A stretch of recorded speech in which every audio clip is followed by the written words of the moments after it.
Have you ever actually asked yourself what you want to do in your life in an ideal situation? Like, no boundaries, just forget about the workplace for a second and everything, and like the rules, the conveyor belt of things that you should do to live a ideal life. Like, what do you actually want to do?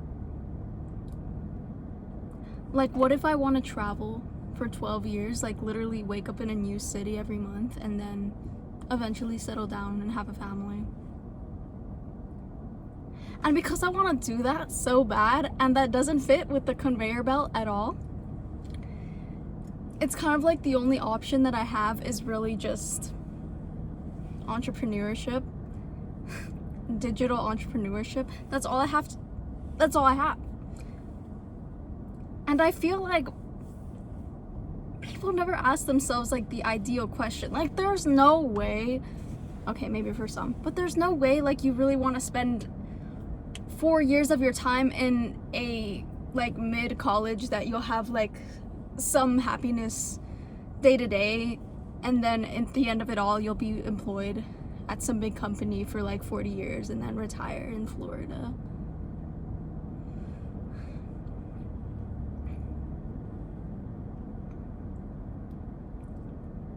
Like, is it selfish of me to want to do whatever I want to do? Like, when I settle down and have kids, like, I also just want to paint and compose music and play piano and just like focus on the arts. You know, I heard recently that people in the past thought that in the future we would have to work less instead of work more, because there wouldn't be a lot of labor left to do, and we would realize that focusing on the arts as a human is really what fulfills us. You know, exploring, traveling, that's what fulfills us. You know, like, that should be the goal. Like, the goal should not be more work, the goal should be less work. But you know, in our society, work is very praised. Work is very praised. And that's not a bad thing, technically. Work is good to do. You can feel good from your work. Do what you love. Oh yeah, chase your passion. I can't. I'm like being so silly. I can't. Do what you love. Chase your passion. Be employed at a big company for 40 years. 40 years? It's so normalized that people are calling me crazy instead of calling themselves crazy. You know what I mean? What the heck? What the heck? You're telling me that at a good job you get 4 weeks of vacation to go like explore the world? Like, you're on this earth for 80 years. Who knows what happens after that? Well, not 80. Well, whatever, 80 to like 100. Hopefully. You're on this earth for a limited amount of time, and you're telling me for 40 years out of that time I only have 4 weeks, if I'm lucky, for vacation? And not even that, I probably won't even have enough money to go on vacation in those 4 weeks. It's usually 2 weeks. It's usually 2 weeks of vacation for 40 years.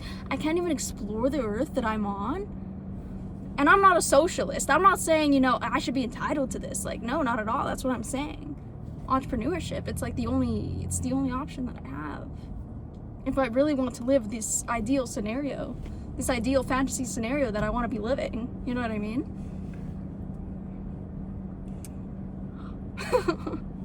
Every video, I swear, it's all a joke. It's all a joke. It's all a facade. No, it's not. But genuinely,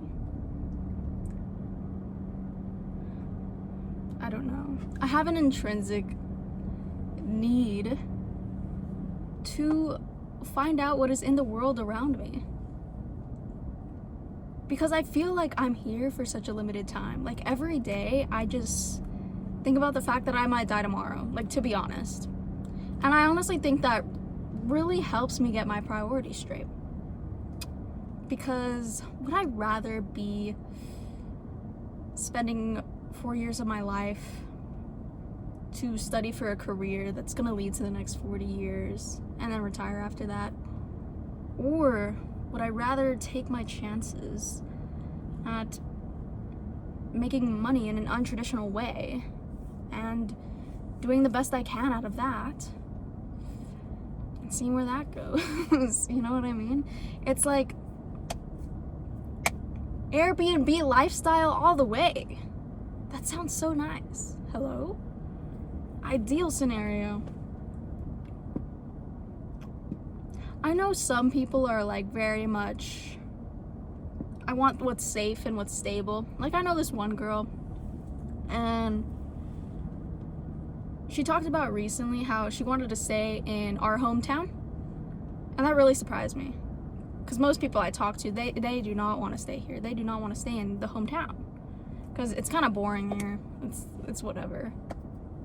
But she wanted to stay here because, like, rent's kind of good and all her family's here. That's a good reason, actually. Well, I agree with that one. But, like, rent's kind of low. Like, it's what she's familiar with. Like, she doesn't really want to branch out. And I don't get that. I'm like, what if you're wrong? Like, what if you're deluding yourself? I'm just kidding. No, I do want to believe that individuals are different.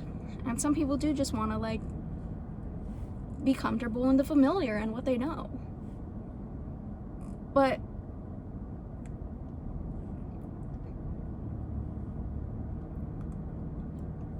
when you're on your deathbed, are you really going to be satisfied with the familiar? Like, actually? Are you really going to be satisfied with not knowing what's out there? Or at least not even trying to know what's out there? Like, you just want to constantly put being safe and stable up on a pedestal for your entire life? You don't want to take risks? You don't want to at least try your hardest to do something, like, great and to actually live this ideal life? And even if it's in a world where it's like, that's crazy and that's like, why would you even think of doing that? You know.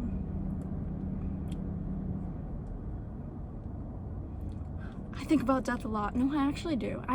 That's not even a joke.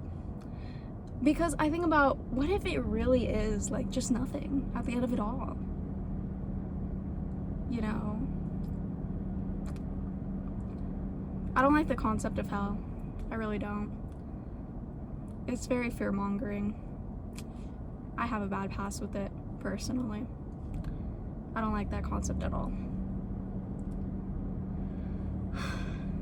And so it's like, if it's really nothing, if it's really neutral, maybe it's positive, it doesn't matter. Even in reincarnation, which I think is probably like the best case scenario, you won't remember it all. And so in a way, it's kind of like we're just kind of living day to day. So if we're living day to day, why would you focus on such things that are so trivial and not important in the grand scheme of things? When you are choosing, and when you are young, when you are choosing to plan out your life, why not ask yourself that question? In an ideal scenario, what would you do? Even if it's crazy and it doesn't make sense. Then you can live in reality.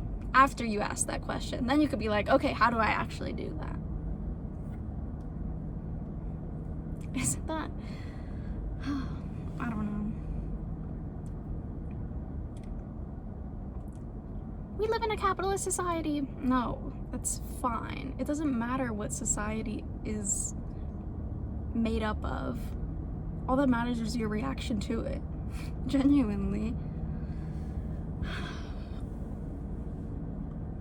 You know, society has evolved heavily. Like, if you used to want to dedicate your life to the arts, you would, like, join a guild. According to my history teacher, I don't know if I should trust him, but according to him, you would, like, join a guild, and then some master painter would teach you, and, you know, you would, like, get experience through that, and then hopefully you started your own guild, and then you would pass on your craft or whatever. That was, like, a genuine option. And now you want to be an art major, and suddenly everybody's calling you crazy and saying that's a waste of time. You know what I mean? I don't want to be an art major. But it's like, damn. Things that are considered the norm and that are considered sane are only considered sane because of our environment. Okay, the idea itself isn't negative or positive. It's just because of our environment. You know what I mean? Like, it's just, nothing is inherently good or bad. Nothing. So why don't you follow that quote unquote bad idea if you really think it will intrinsically fulfill you? Why not try to make it work in whatever society you live in whatever rules your environment has? Like, do whatever you want, and most importantly, ask yourself what you actually want, especially if you're young, which I'm assuming everybody who's watching this video is, because my analytics say so.